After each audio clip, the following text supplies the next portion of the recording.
చేతి చక్రంబున తెగిన నక్రంబు పూజ్యంబగు సాయుధ్యంబు నొందెనోయన ఉపరి పరిదృశ్యమాన గండస్థలస్థమణి మకర కుండల ప్రతిబింబ రుచి డంబరంబున పరమ సౌందర్య మకరంద నిష్యందియగు ముఖారవిందంబున అందంబగువాని నిర్నిమేష దృష్టి నెట్టుకొని చూచుతరి నీలావదాతయు రెప్పవట్టుతరి బిట్టె దుర్కును కలధౌత గౌర గౌర మహామహా పూరంబున మునిగి దుర్నిరీక్షయునగు నిజరుచిరమూర్తి వలన తనదు సాకార నిరాకారతలు వారికి చూపు రూపున దీపించువాని కళత్రంబులకు శ్యామాఛాయల చేత ప్రేముడిన్ పొదువంబడి అట్లు కప్పులు దొంగలు నగు పక్ష్మ కాలికల నొప్పు సోమ సూర్యాత్మకంబులకు వెడంద నిడువాలు టెర్ర శరల కన్నులన్ కిందన్మిరేకుల వెదజల్లువాని మంకెన విరిబింకంబు నింకించు అధర సోణిమనెపంబున వెలుగు ముఖజనిత హుతాశనతో తత్సకుండగు గంధవహుం కూర్ప నిక్కెన నొక్కింత నిక్కి చొక్కంపు పటమల చూపట్టి తిలకుసుమ విలాసనావహ అపహాసియగు నా సభాసమానుండగు వాని ఉదరజాత శ్వేతధామ తామరసంబుగనుంగొని మహదాశ్రయంబుగనిన పూర్ణిమా శశాంకుండను శంక ఆతనికి నాకు వైరంబు మన్పుమని తత్సహోదరిగావున రత్నకాంచనంబులు లంచంబులుగా నివేదించి అడుగులొత్తు ఇందిరకు వరమున్ పడియున్న రాహువనం కేయూర కటకమణి ముద్రితాంకితంబగు దీర్ఘబాహు పరిగంబు కటితటోత్సంగంబున మెరయువాని ఉరస్థలన్యస్త నిస్తులాస్తోక కౌస్తుభ గభస్తి మండలంబున నిండోలగం నుండు పుండరీక నికేతన ధనుఛాయనన్ అచ్చాక్షంబగు శ్రీవత్సంబున లోచనోత్సవంబుగా వించువాని విజిత మృగనాభినాభి సౌరభ్యంబునకు నెగయు ఉత్తుంగ భృంగ మాలికయన మెరయు అసిత పేశల తులసీపలాశదామంబున అభిరామ కోమలాలంకృతియగువాని కపట కరటి విరోధి అయి అసుర ఉసురుగొని మగుడ మనుజాంగంబునంగీకరించునెడా తలంపంబడమి అట్లన ఉండెనన బడుగగు నడుము పస గడు నొడిక మగువాని ఘన జగన చరమేతర ధరాధరాధిక్యకాతలంబున కాంచన కాంచికామణి మకుట గగనమణిగాయు నీరెండ మెండనరంబముగు మెండు అనన్ పరంగు మెరంగు పీతాంబరంబునన్ పొదువంబడి దాని సన్నదనంబునన్ తననున్నదనంబు విలపలంతోప కనక పుష్యరాగంపు తెరవారు వైదూర్యమణిస్తంభయుగంబునుంబోలే కించిదామీలిత నీలిమంబగు ఊరుయుగళంబువాని త్రైవిక్రమంబగు విగ్రహంబుతో ఆగ్రహంబున మీది కింజూచుతరి చంక్రమణరయంబున తగిలి వచ్చిన మణిమయస్వర్భువన జాంబూనద ప్రాకార వలయంబన తీండ్రించు ఉద్దండ గండ పెండెరంబునన్ పుడము అఖండ ప్రభామండలంబునన్ పరిహిందితంబులై మర్రి పండుల వడువుగల మడమల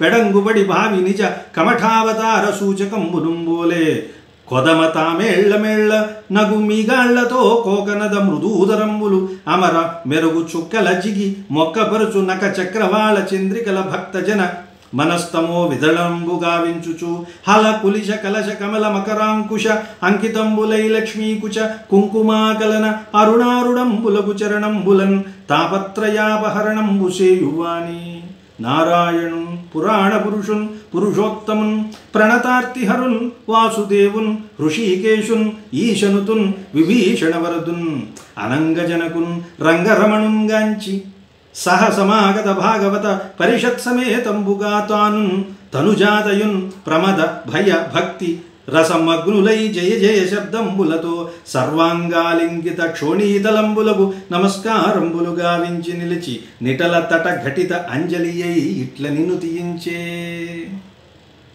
ఇది ఆయన కనిపించిన రంగనాథుడు మహానుభావుడు ఎలా ఉన్నాడో మొత్తం నఖసిక పర్యంతం చివరికి వీళ్ళు ఏం చేశారంటే సాష్టాంగ నమస్కారం చేశారు.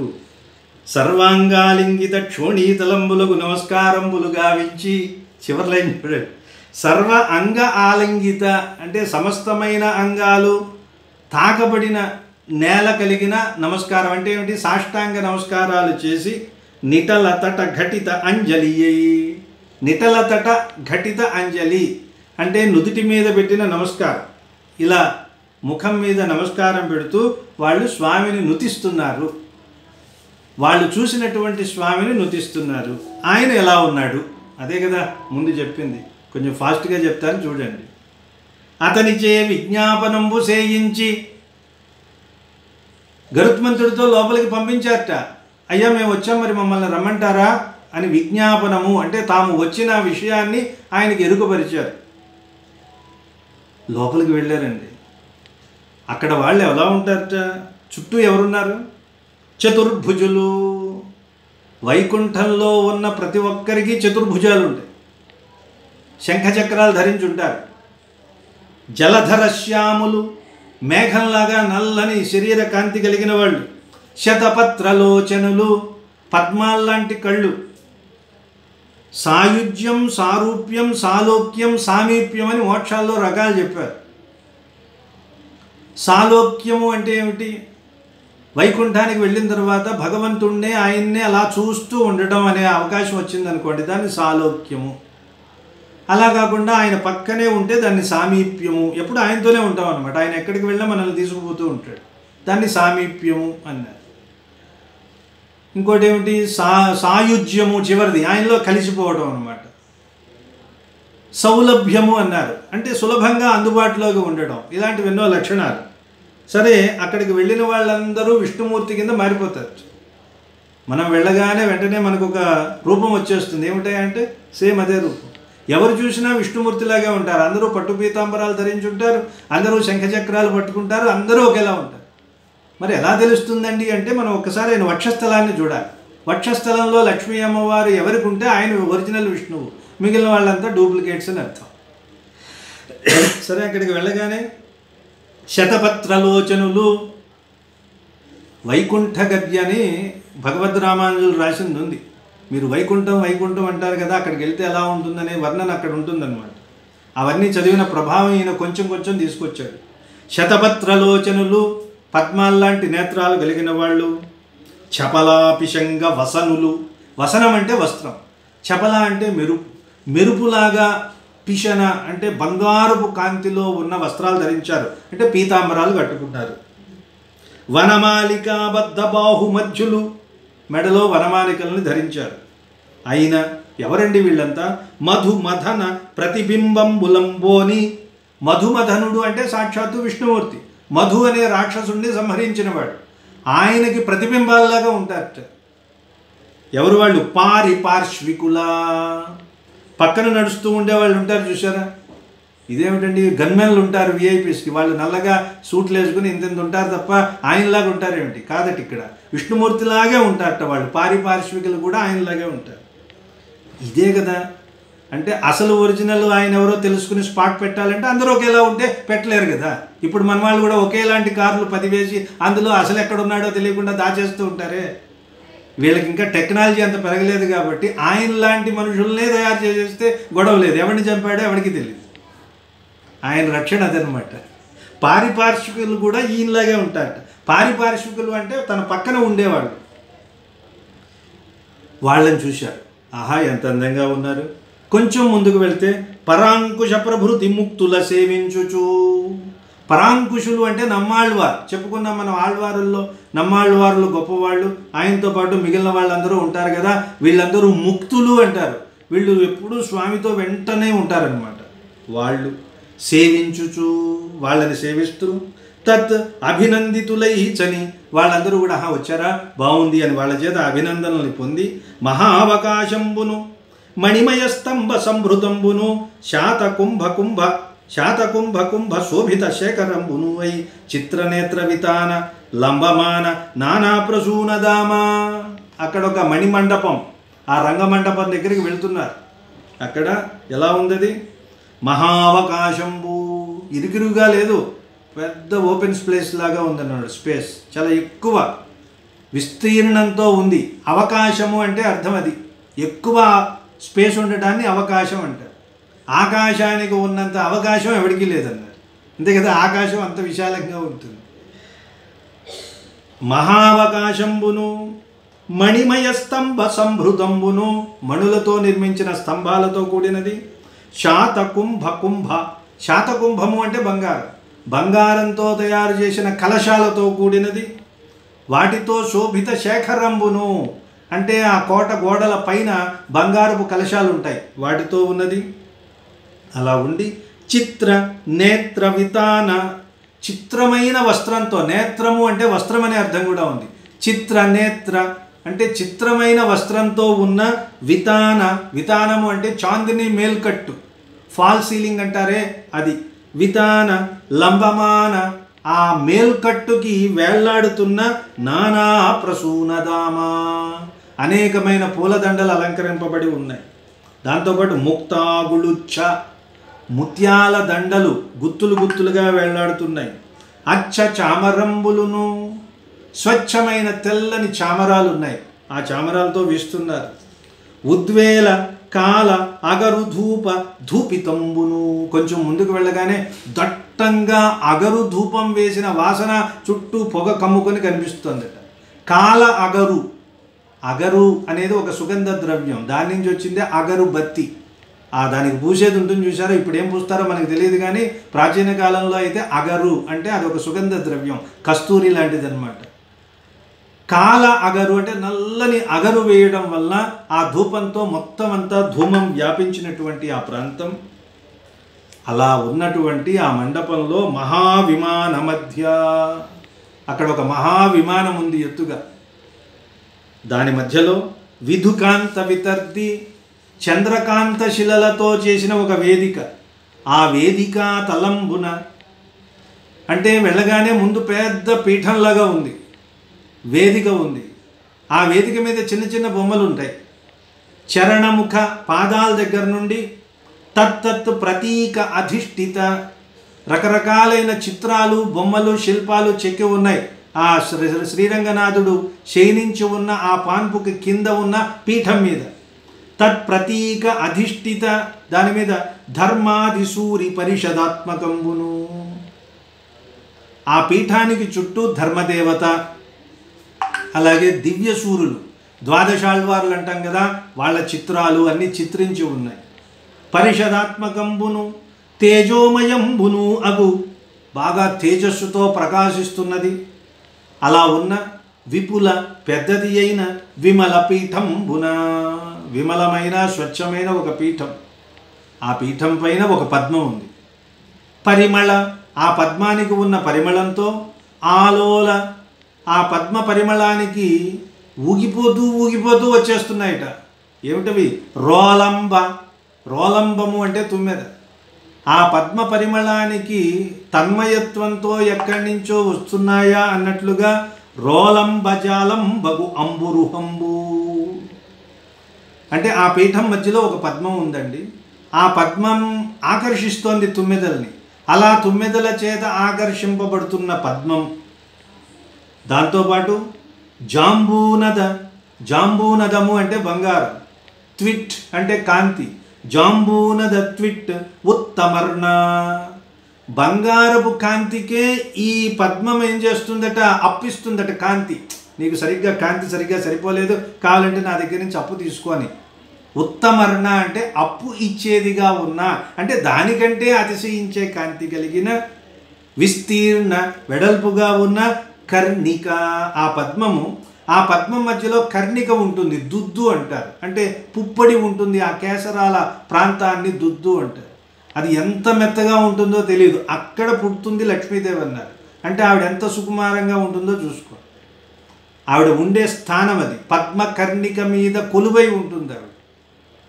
ఆ విస్తీర్ణ కర్ణిక ఉపరి వీధి, అలాంటి బంగారపు ఛాయకే రంగుని అప్పు ఇచ్చే మంచి సువర్ణం కలిగిన ఆ మధ్యలో ఉన్న ఆ పద్మానికి ఉన్న కర్ణిక పైన అక్కడ ఓధస్య పాధో నిధానంబునకు ప్రథమ హేతు భూతంబకు భూత తన్మాత్రయుంబోలే. భూమి చాలా పెద్దదండి. ఆ భూమి లక్షణం చిన్న పరిమళంలో ఉంటుంది. గాలి చాలా విస్తృతంగా ఉంటుంది. గాలి లక్షణం స్పర్శలో ఉంటుంది. ఈ స్పర్శలో కూడా గాలి ఉంటుంది. ఆకాశం ఎంత ఉందో చెప్పలేము. దాని గుణం శబ్దం. ఈ శబ్దంలో ఆకాశం ఉంది. దీన్ని తన్మాత్ర అంటారు. పంచభూతాలకు ఉండే గుణాలని తన్మాత్రలు అంటారు. అలాగే ఆవిడ క్షీరసాగరంలో పుట్టింది కదా లక్ష్మీదేవి. ఆ క్షీరసాగరం ఎంతో పెద్దది. ఆ పెద్ద క్షీరసాగరానికి ఇది ఒక చిన్న నమూనాగా ఉంది. ఆ పద్మకర్ణిక మీద ఉన్న ఓధస్య పాదో నిధానంబునకు ప్రథమ హేతుభూతంబకు భూత తన్మాత్రయుంబోలే. అంటే అక్కడ క్షీరసాగరమే ఇక్కడికి సూక్ష్మంగా వచ్చిందా అన్నట్లుగా, స్వచ్ఛంగా, పాదరసంలాగా, స్ఫటికంలాగా, పటీరంలాగా, పాండు తెల్లగా ఉన్న రుచి కాంతితో పుండరీకంబుల పసకు మసమస కలస కొల్పు మిసిమిగల భోగి భోగ భాగంబునకు పరభాగంబు మిగులన్. అమ్మయ్య. అంటే ఆ పద్మకర్ణిక మీద ఒక ఆయన ఉన్నాడు. ఎవరైనా? ఆదిశేషుడు. మరి శేషపాన్పు కదా. ఆదిశేషుడు ఎలా ఉంటాడు? తెల్లగా ఉంటాడు. తెల్లగా ఉన్న ఆదిశేషువు సాక్షాత్తు క్షీరసాగరమే సూక్ష్మ రూపంలో వచ్చిందా అన్నట్లుగా ఉన్నాడు. అలాగే రకరకాలైన తెల్లని పదార్థాల్లాగా, స్ఫటికంలాగా, కర్పూరంలాగా, చాలా చందనంలాగా, వీటన్నింటిలాగా ఆయన చాలా స్వచ్ఛంగా ఉన్నాడు. అలాంటి తెల్లగా ఉన్న పుండరీకము, తెల్లని పద్మాలకు వాటి కాంతిని కూడా మలినం చేయగలిగిన, మిసిమిగల కాంతి కలిగిన భోగి అంటే ఆదిశేషుడు. భోగము కలవాడు భోగి. భోగము అంటే పడగ, ఫణము అంటాం. ఫణము కలిగిన వాడు ఫణి అంటాం. అలాగే భోగము కలిగిన వాడు భోగి. ఆ భోగి అంటే ఆదిశేషుడు యొక్క భోగ భాగంబునకు ఆయన పడగలకి సమీపంలో పరభాగం భూమిగుల, పరభాగము అంటే ఉన్నతమైనటువంటి భాగంలో, మిగుల చాలా ఎక్కువగా, తదాత్మకం భయగు తానే ఆ శేషాకృతిని దాల్చి, తనే శేషుడు, తనే పాన్పై తనే అన్నీ అవుతాడు. ఆదిశేషుడే విష్ణుమూర్తికి అన్ని సేవలు చేస్తాడండి. ఆయన పడుకోవాలి అనుకుంటే ఆదిశేషుడు పాన్పవుతాడు. లేదయా చెయ్యి కొంచెం నెప్పెడుతోంది, దీవానా కాట్లాగా దిండు కావాలంటే దిండుగా ఆయనే మారిపోతాడు. లేదు కూర్చోవాలి అంటే కుర్చీగా మారుతాడు. లేదు ఎండగా ఉంది గొడుగు కావాలంటే ఆయనే పడగల్ని గొడుగ్గా పడతాడు. అన్ని రకాలైన సేవలు ఆయనే చేస్తాడు. కాబట్టి ఆదిశేషుడు అన్నారు.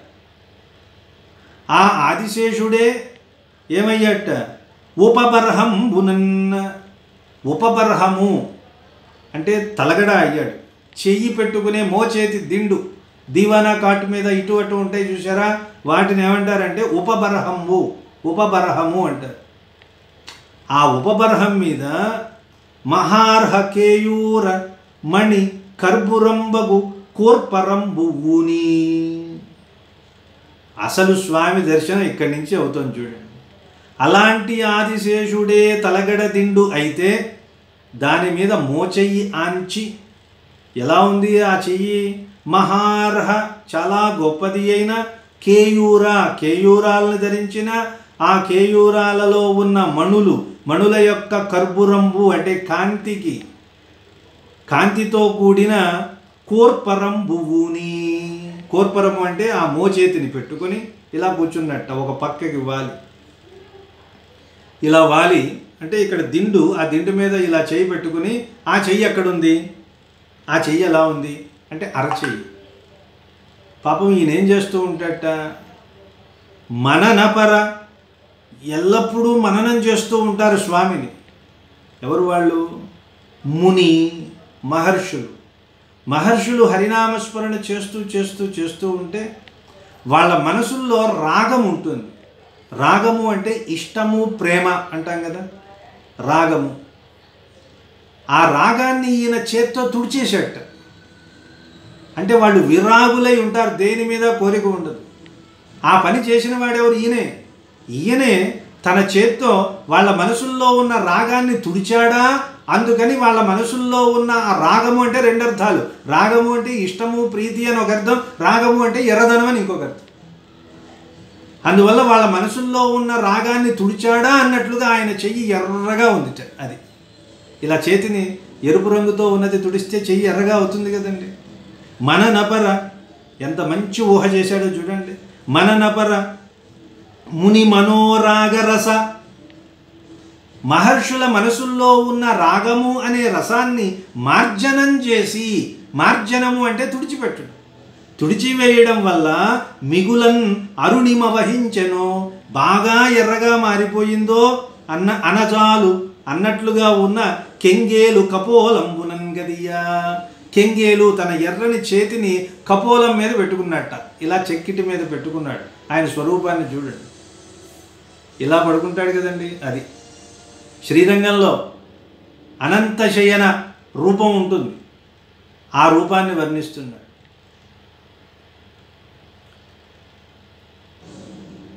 కెంగేలు కపోలంబునన్ కదియన్ ఆయన వర్ణిస్తాడు. పింగళి సూరన నునుగాట్పు దూదినించిన ఎట్టి చల్లని పాన్పు పైలీల పవ్వళించి, ఆయనదేం పోయింది, చాలా చక్కని పాన్పు. ఆ పాన్పు మార్చాల్సిన అవసరం లేదు, ఒక 10 ఏళ్ళు వాడితే పాడైపోదు. ఎందుకని అందులో గడ్డి గాదం దూది చెత్త ఇవన్నీ పెట్టిన పాన్పు కాదు అది. పేరుకే స్లీప్ వెల్ డ్యూరోఫ్లెక్స్ ఉంటాయి, కానీ పడుకుంటే నిద్ర రాదు. ఇటు తిప్పి అడు తిప్పి ఒకసారి ఒక కాలంలో ఇటు వేయాలంటారు, ఇంకో కాలంలో ఇటు వేయాలంటారు. పిచ్చి పిచ్చి పరుపులన్నీ మనం వాడుతూ ఉంటాం. కానీ ఆయన పరుపు చూడండి, తేలుతూ ఉంటుందట, మెత్తగా ఉంటుంది, లోపల గాలి నింపిన పాన్పు అన్నాడు. ఎయిర్ పిల్లోస్ అని ఉంటాయి చూసారా, అలాంటిది. ఆ గాలిలో కూడా ఎలాంటి గాలిట, బరువైన గాలులు కాదండి, లేత గాలులు. ఇదే నునుగాడ్పు, గాడ్పుల్లో కూడా గరుకు గాడ్పులు నునుగాడ్పులు ఉంటాయా, ఉంటాయి. మరి నునుగాడ్పు దూదినించిన ఎట్టి చల్లని పాన్పు పైలీల పవ్వళించి, అంటే ఆదిశేషుడు కదా ఆయన పాన్పు. ఆదిశేషుడు పొట్టలో ఏముంటుంది, గాలి ఉంటుంది. సర్పాలు వాయుభుక్ అంటారు. పాములు ఏం తింటాయట, గాలినే భోంచేస్తాయి. అందువల్ల లోపల గాలి. పాపం స్వామికి కొంచెం కష్టం కలుగుతుందని ఈయన గట్టి గట్టి పదార్థాలు కూడా తిండు. బఠానీలు లాంటి గాలులు తిండి ఈయన.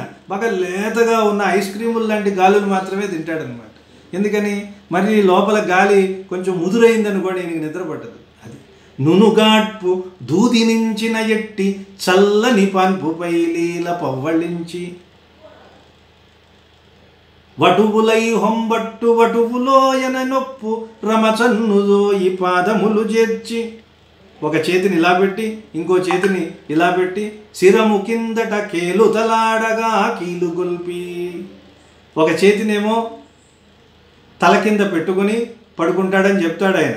అదే ఇక్కడ చెప్తున్నాడు, ఈయన వచనంలో చెప్తున్నాడు. సరే చూడండి, మననపర ముని మనోరాగర సమార్జనం చేసి మిగుల అరుణిమ వహించనోయనజాలు కెంగేలు కపోలంబున కదియన్. అలా చెక్కిట పెట్టుకునుగా త్రిదశ తరు కుసుమ కంచుకిత కంచుకి. మరి ఆయనకు పువ్వులు వేస్తారు. ఏ పువ్వులు వేస్తారు, మనలాగా మార్కెట్లో కాళ్ళ మీద చేతులతో తొక్కి తొక్కి తెచ్చిన పువ్వులు తీసుకొచ్చి దేవుడి మీద వేస్తూ ఉంటాం. కాదు, దేని నుంచి వేస్తారండి, కల్పవృక్షానికి పూసిన పువ్వుల్ని తెచ్చి వేస్తారు. ఆ పువ్వులన్నీ వచ్చి ఆదిశేషుడికి ఒక కంచుకంలాగా ఏర్పడిపోయినాయి. అంటే ఆయన్ని కప్పివేసే, కల్పవృక్షపు సుమములే కప్పివేయబడి, వాటితో కప్పివేయబడిన వాడు ఆదిశేషుడు. ఆ ఆదిశేషుడు కుబుసం విడిస్తే అది ఇంకా మృదువుగా ఉంటుందట. ఆ కుబుసాన్నే దుప్పటిగా వేసుకుని దాని మీద పడుకున్నాడు ఈయన అన్నాడు. మరి ఆదిశేషుడి మీద పడుకున్నప్పుడు ఆదిశేషుడికి కుబుసం ఉంటుంది, అదే దుప్పటట. చూడండి, త్రిదశ, త్రిదశులు అంటే దేవతలు, దేవతల యొక్క తరువు అంటే కల్పవృక్షం. ఆ కల్పవృక్షము కుసుమ పువ్వులతో కంచుకిత కప్పివేయబడిన కంచుకి అంటే ఆదిశేషువు కంచుకాత్మకంబగు దుకూల నిచోళంబున ఒత్తి గిలియున్నవాని. అలాంటి ఆదిశేషుడి కంచుకమే, కుబుసాన్నే మంచి మెత్తని దుకూలము అంటే మెత్తని నిచోళంబు దుప్పటిలాగా పరుచుకుని దాని మీద ఒత్తి గిలియున్నవాని. కింద ఏం వేశాడో పెట్టాడు, ఆయన చేతి కింద ఏం పెట్టాడో చెప్తున్నాడు. ముఖాన్ని చూడండి ఒకసారి, అక్కడ ఆయన మకర కుండలాలు ధరించాడు. ఎక్కడి నుంచి వచ్చాయండి ఈ మకర కుండలాలు? లలిత జ్యువెలరీలో కొన్నాడా, ఇంకో చోట కొన్నాడా అని అడగండి, సహజంగా వచ్చేసాయి ఆయనకి. ఎక్కడి నుంచి వచ్చాయంటే, పాపం ఆ రోజు గజేంద్రుణ్ణి హింసించిన మొసలిని సంహరించి మోక్షం ఇచ్చాడు కదా. మోక్షం అంటే ఏమిటి, స్వామి దగ్గర ఉండటమేగా. వచ్చి చెవుల మీద కూర్చున్నాయి మొసళ్ళు. మకరికి మోక్షం ఇచ్చిన సంగతి గుర్తుకు వచ్చి అవన్నీ వచ్చి చెవుల మీద కూర్చున్నాయా అన్నట్లుగా ప్రకాశిస్తున్నాయట. అవి చూడండి.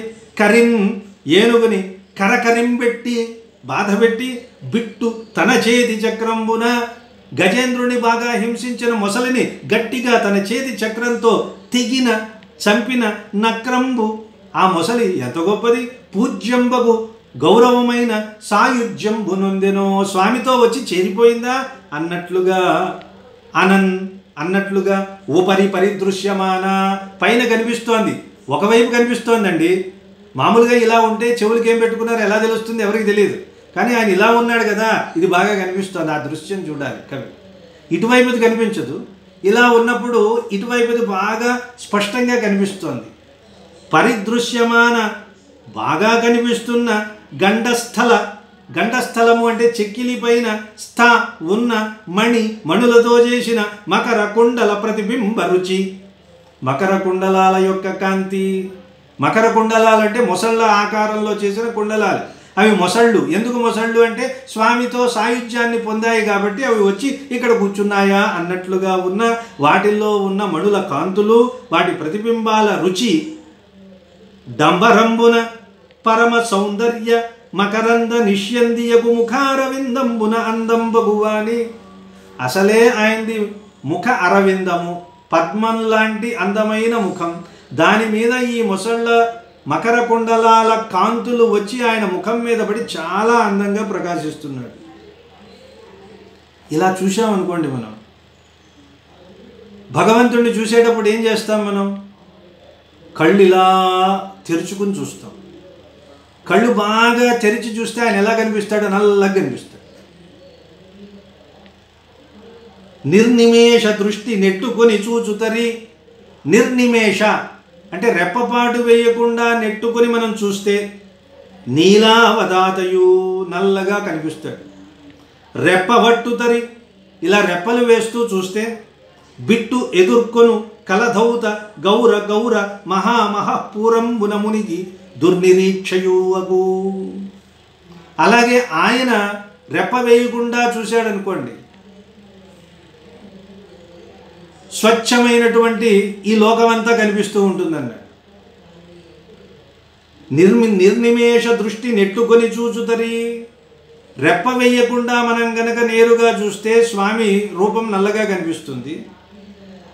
రెప్పవట్టుతరి బిట్టు ఎదుర్కొను కలధౌత గౌర మహామహపూరంబున మునిగి. రెప్పలు వేస్తూ చూశామనుకోండి, ఆ నల్లదనం పోయి ఆ కాంతులు, స్వామి ధరించిన ఆభరణాల కాంతులు, వాటన్నింటికి తెల్లని కాంతులు పెరిగి, కాంతులు వచ్చి ఒక్కసారిగా మన ముఖం మీద మన కళ్ళల్లో పడితే మళ్ళీ మనం చూడలేం. అది దుర్నిరీక్షయకు, చూడడానికి శిక్షంగా ఉంటే ఇది ఎలా ఉందట? ఆయన నిజ రుచిర మూర్తి వలన తనకు ఉన్నటువంటి కాంతితో తనదు సాకార నిరాగతలు వారికి చూపు రూపున దీపించువాని. నాయన ఇదే, ఇదిగో నేను తెల్లగా మీకు కనిపించానంటే సాకారుణ్ణై ఉన్నాను, కనిపించకుండా నల్లగా ఉన్నాను అంటే నిరాకారంగా ఉన్నాను అని రెండు రకాల స్వరూపాల్ని ఆయన చూపిస్తున్నట్టు. ఇక ఆయన కళ్ళు కళత్రంబులకు శ్యామ ఛాయల చేత ప్రేముడి పొదువంబడిన ఎట్లు కప్పులు తొంగలు నగు పక్ష్మ కాలికల నొప్పు సోమ సూర్యాత్మకంబులకు వెడంద నిడువాలు టెర్ర సెరల కన్నులను కెందెమ్మి రేకుల వెదజల్లువాని. అబ్బా, కెందెమ్మి రేకుల ఎర్రని తామర పువ్వుల రేకులతో ఉన్న పద్మాల్లాగా కాంతులు వెదజల్లుతున్నాయి ఆయన కళ్ళు. నల్లగా ఉన్నాయి. పక్ష్మములు అంటే కనుబొమలు, ఆ రెప్పలకు ఉన్నటువంటి వెంట్రుకలు అవి చాలా నల్లగా ఉన్నాయి. లోపలి చూపులు తెల్లగా ఉన్నాయి. దీనికి కారణం ఏమిటట? స్వామి నేత్రాలు సూర్యచంద్రులు అన్న. సూర్యుడు చంద్రుడు. చంద్రుడి భార్య పేరు శ్యామ అంటే రాత్రి, సూర్యుడి భార్య పేరు ఛాయ. వీళ్ళిద్దరూ వచ్చి స్వామి నేత్రాల్లో కూర్చుంటే వాళ్ళు ఊరుకుంటారేంటి? తగుదునమ్మా అంటే వాళ్ళు కూడా వచ్చి వీళ్ళని కౌగిలించుకున్నారు. చూడండి, కళత్రంబులకు భార్యలైన శ్యామ ఛాయల చేత, చంద్రుడి భార్య అయిన శ్యామ, సూర్యుడి భార్య అయిన ఛాయ, వీళ్ళ చేత ప్రేముడిన్ పొదువంబడిన ఎట్లు. ప్రేముడి అంటే గుర్తుపెట్టుకోండి, ప్రేమ అచ్చతెనుగు పదం అది. వలపు అంటానికి ప్రేముడి. పొదువంబడిన ఎట్లు ప్రేమతో ఆలింగనం చేసుకున్నట్లుగా ఆయన నేత్రాలు కప్పులు. చంద్రుడి భార్య వచ్చింది కాబట్టి ఈయన నేత్రాలు నల్లగా ఉన్నాయి. అంటే కనురెప్పలు, ఆ రెప్పలకు ఉన్న పక్ష్మాలు అవి నల్లగా ఉన్నాయి. తొంగలు, సూర్యుడి భార్య ఛాయ, నీడ బాగా పొడవుగా ఉంటుంది కాబట్టి విప్పార్చి ఉన్నాయి. అలా ఉన్న అగు పక్ష్మ కాలికల ఒప్పు సోమ సూర్యాత్మకంబులకు వెడంద నిడువాలు. అలాంటి సోముడు సూర్యుడు అయినటువంటి నేత్రాలు, వెడంద అంటే బాగా, నిడువాలు బాగా వాలు చూపులు, ఎర్ర సెరల లోపల ఎర్రని చారలు కలిగిన కన్నులతో కెందమ్మిరేకుల వెదజల్లువాని. కెంతమ్మిరేకులన్ అలాంటి చూపులతో ఎర్రని తామర పువ్వుల రేకుల్ని వెదజల్లుతూ ఉన్నవాడు. ఇక్కడ కాపుదాంలేండి, ఎందుకంటే వచనం బాగా ఎక్కువ హార్డ్ డోస్ అవుతుంది. తర్వాత మళ్ళీ వచ్చేవారం చూద్దాం. స్వస్తి ప్రజాభ్యః పరిపాలయంతాం న్యాయేన మార్గేణ మహిం మహీషాః. గోబ్రాహ్మణేభ్యః శుభమస్తు నిత్యం. లోకాః సమస్తాః సుఖినో భవంతు. ఒక శ్రీనివాస గద్యం ఇలాంటి నఖశిఖ పర్యంతం వర్ణన చేసే స్తోత్రాల్లో ఉన్న వాటన్నింటినీ తీసుకుని ఈయన స్వకల్పంగా కల్పించి చేసినటువంటి అద్భుతమైన వర్ణన. ఇలా ముందు ముందు ఆయన శరీరం మొత్తాన్ని మంచి మంచి ఉపమాలంకారాలతో ఉత్ప్రేక్షలతో బిగిస్తాడు. ఉత్ప్రేక్ష అంటే కొత్తగా ఊహించటం, కొత్త కొత్త ఆలోచనలు.